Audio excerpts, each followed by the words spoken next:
नमस्कार दोस्तों, स्वागत है आपका द न्यूज लॉन्चर के इस यूट्यूब मंच पर। दोस्तों, वाकई गोदी सेठ की ताकत इस देश में सबसे ज्यादा है। अब इस बात को मान लेने में कोई गुरेज नहीं होनी चाहिए, इतनी ज्यादा कि जिस सेबी और माधवी बुच को लेकर तमाम तरह के सवाल है। माधवी बुच संसद की पीएसी यानी लोक लेखा समिति के सामने पेश नहीं हो रही है, समन के बावजूद पेश नहीं हो पा रही है। लेकिन समन यदि माधवी बुच के अधीनस्थ किसी अधिकारी ने गोदी सेठ की 4 कंपनियों को भेज दी तो पेश होने की बात तो छोड़ दीजिए, उनका सीधे ट्रांसफर कर दिया जाता है।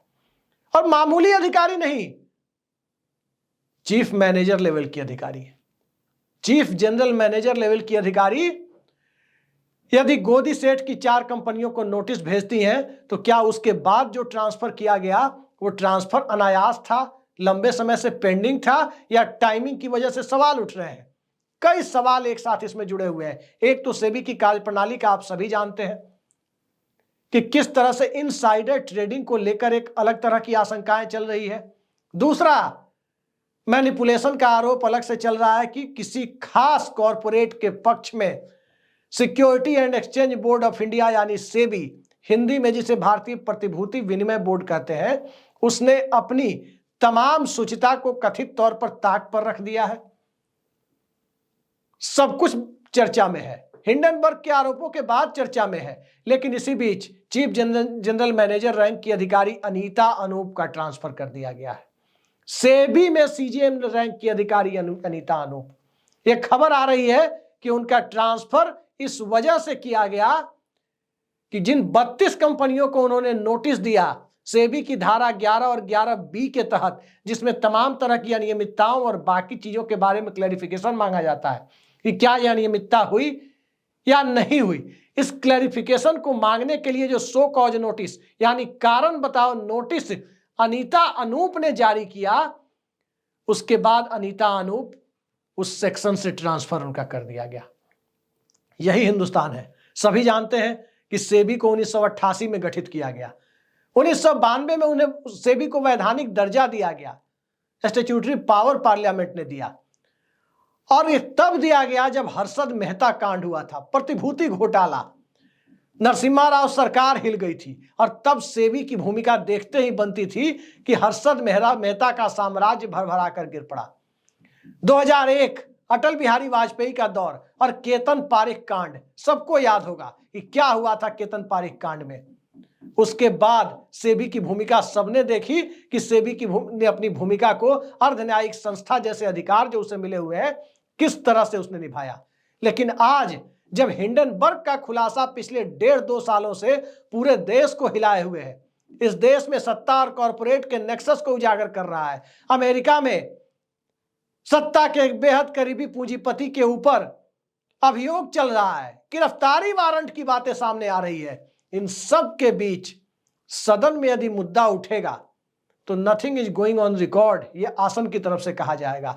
भले ही गोदी सेठ से ज्यादा बड़ी महिमा भारत के संवैधानिक पदों की रही हो, लेकिन संवैधानिक पदों पर बैठे लोगों के खिलाफ भले ही महाभियोग आ जाए, अविश्वास प्रस्ताव आ जाए, कोई फर्क नहीं पड़ता, गोदी सेठ बचे रहने चाहिए।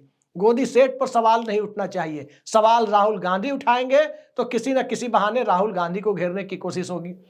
सवाल अनीता अनूप अपने वैधानिक कर्तव्यों के दायरे में उठाएंगी, उनका ट्रांसफर कर दिया जाएगा। और सवाल इस देश के अंदर महुआ मोइत्रा उठाएंगी तो किसी न किसी बहाने महुआ मोइत्रा की संसद की सदस्यता समाप्त कर दी जाएगी। यह है इस देश में गोदी सेठ की महिमा। और गोदी सेठ और गोदी मीडिया जब ये दोनों एक साथ जुड़ जाते हैं, गोदी स्क्वायर हो जाता है, तो गोदी सेठ प्लस गोदी मीडिया मिलने के बाद जब गोदी स्क्वायर की स्थिति बनती है तो मैथमेटिकल फार्मूला प्लस से नहीं बल्कि इनटू होने से स्क्वायर होता है।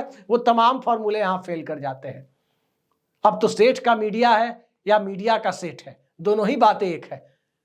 एक चैनल में रवीश कुमार हुआ करते थे जो अब यूट्यूब पर हुआ करते हैं। तो सेठ ही मीडिया है या मीडिया ही सेठ है, थोड़े कहे को ज्यादा समझ लीजिए।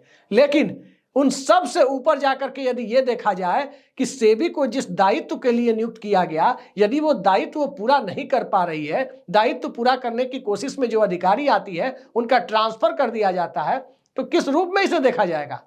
उसी रूप में देखा जाएगा जिस रूप में देखने के लिए इस देश में सांप्रदायिकता की अफीम सूंघकर जिस प्रकार का जनमत तैयार करने की कोशिश हो रही है, वो उस रूप में देखने की आदी हो चुकी है।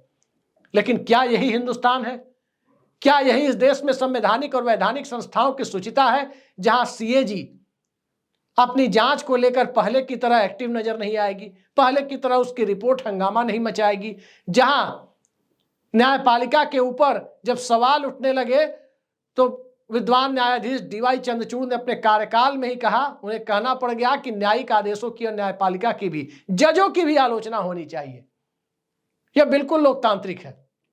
और जहां इस देश में ऑफिस ऑफ गवर्नर हो, ऑफिस ऑफ सेबी चीफ हो, ऑफिस ऑफ राजीव कुमार हो, हर जगह यही स्थिति हो, तो फिर देखते जाइए कि गोदी मीडिया और गोदी सेठ, इन दो लोगों के प्रति, दो सेक्शन के प्रति इस तरह का गोदी शब्द का इस्तेमाल निहायत ही इन दोनों लोगों के ऊपर कहीं किसी तरह का कि ज्यादती तो नहीं है। और ज्यादती किस रूप में? क्योंकि गोदीगिरी तो हर जगह चल रही है। मुन्ना भाई फिल्म में आपने गांधीगिरी देखी थी, गोदीगिरी नहीं देखी थी। गोदीगिरी का दर्शन तो 2014 के बाद बकौल कंगना रनौत जो आजादी मिली उसमें आप सार्वजनिक तौर पर देख रहे हैं। लेकिन बड़ा अफसोस होता है कि संस्थाओं को गोदी दायरे में लाया जाए। संस्थाओं को मोदी दायरे में लाने की कोशिश तो लंबे समय से चल रही थी, लेकिन गोदी दायरे में लाने की कोशिश करते वक्त कहीं ना कहीं लगता है कि हम संस्थाओं के साथ भी ज्यादती कर रहे हैं।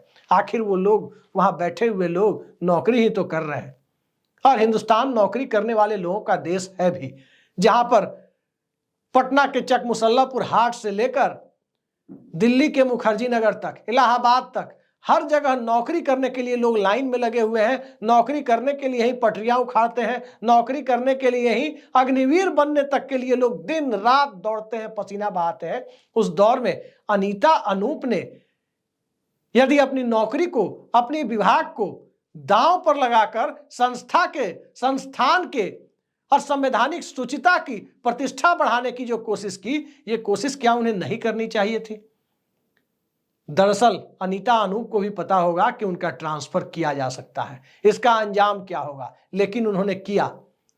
सवाल तो सबसे बड़ा यह है कि जिन 32 कंपनियों को, जिसमें 4 कंपनियां गोदी सेठ की भी है, इन सब को जो नोटिस जारी किया गया, उस नोटिस का अनीता अनूप के ट्रांसफर के बाद जो नए अधिकारी महोदय उस पर बैठे होंगे, उसका क्या करेंगे? क्या उस नोटिस को रद्दी की टोकरी में फेंक दिया जाएगा, या उसके ऊपर कोई कार्रवाई भी होगी?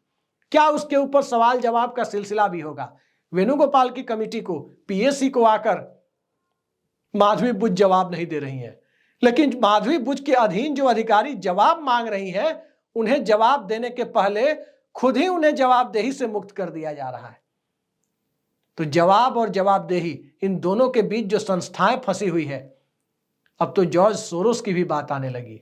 लेकिन सोरोस से तमिलनाडु के राज्यपाल की बेटी और प्रधानमंत्री की आर्थिक सलाहकार परिषद की सदस्य जब पैसा लेती हुई उनके फाउंडेशन से नजर आए, तो यह कहा जाता है कि नहीं, डायरेक्ट नहीं लिया था। मतलब डायरेक्ट नहीं लिया था, घुमा करके लिया था।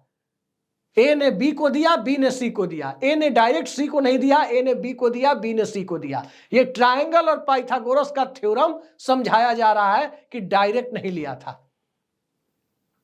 यही हिंदुस्तान है कि डायरेक्ट नहीं लिया था, तो क्या इनडायरेक्ट इस देश में कोई व्यक्ति लश्कर-ए तैयबा से भी पैसा ले सकता है क्या?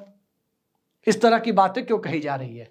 बात घूम फिरकर संवैधानिक संस्थाओं की सूचिता पर आती है। गोदी सेठ की महिमा अपरंपार है। गोदी सेठ का अपना न्यूज चैनल है, वो न्यूज चैनल रूपी अदालत में भी बैठ जाते हैं। गोदी सेठ का अपना प्लेन है, और उस प्लेन की महिमा क्या बताएं। 2013-14 में पूरे देश ने उस प्लेन को राष्ट्रव्यापी अभियान पर निकलते हुए भी देखा था। गोदी सेठ के पास अपना साम्राज्य है, ऑस्ट्रेलिया से लेकर कीनिया तक। गोदी सेठ के पास वो सब कुछ है जो हिंदुस्तान में 5 किलो राशन के ऊपर जिंदा रहकर हिंदुत्व की अलख जगाने वाले लोगों के लिए सपनों सरीखा है। लेकिन क्या फर्क पड़ता है उन्हें भी इस बात की खुशी है कि उनके पास भले ही 5 किलो राशन और मोदी जी का भाषण है, गोदी सेठ के पास तो सब कुछ है ना। जिस चीज की कमी थी सेबी की नोटिस की, वो भी अब उनके पास है। अब भला किस चीज की कमी है? नोटिस का जवाब भले ही हो या ना हो, नोटिस तो है। दीवार फिल्म के डायलॉग, बैंक बैलेंस है, गाड़ी है, बंगला है, वहीं तक गोदी सेठ को देखना निहायत ही इस समय के जमाने में इसे मूर्खता माना जाएगा। अब आगे आगे देखिए, अनीता अनूप के बाद और कितने अनीता अनूप जैसे कर्तव्यनिष्ठ अधिकारियों को पद से हटाया जाता है और फिर उन्हें या ट्रांसफर किया जाता है और कह दिया जाता है कि नहीं नहीं, ये लंबे वक्त से यहाँ कार्यरत थी, ट्रांसफर ड्यू था ऐसे लोगों का, तो एक बैच में इनका भी कर दिया गया। ये सवाल ऐसे हल नहीं होते। सवाल हल करने के पहले जवाबदेही की मानसिकता होती है, लेकिन जिन्हें जवाबदेही चाहिए यानी जनता को, उन्हें जवाबदेही की चिंता नहीं है, उन्हें तो चिंता भारत खोदो अभियान की है। लेकिन जब अमेरिका गोदी सेठ का साम्राज्य खोदो अभियान चला रहा है, कीनिया में गोदी सेठ का साम्राज्य खोदो अभियान चरम पर पहुंच रहा है, तो भारत में भला किसी मस्जिद के नीचे, किसी दरगाह के नीचे क्या मिलना है खोद करके? वही मिलना है जो इस देश के सत्ता के शीर्षस्थ लोगों को चाहिए। आम लोगों को 5 किलो राशन की गारंटी और सत्ता के शीर्षस्थ लोगों को गोदी सेठ का साम्राज्य बचाए रखने की गारंटी। दोनों अपने अपने में खुश है, सबको खुश रहने दीजिए। खुशी से ऊपर इस दुनिया में है क्या? और कुछ नहीं है।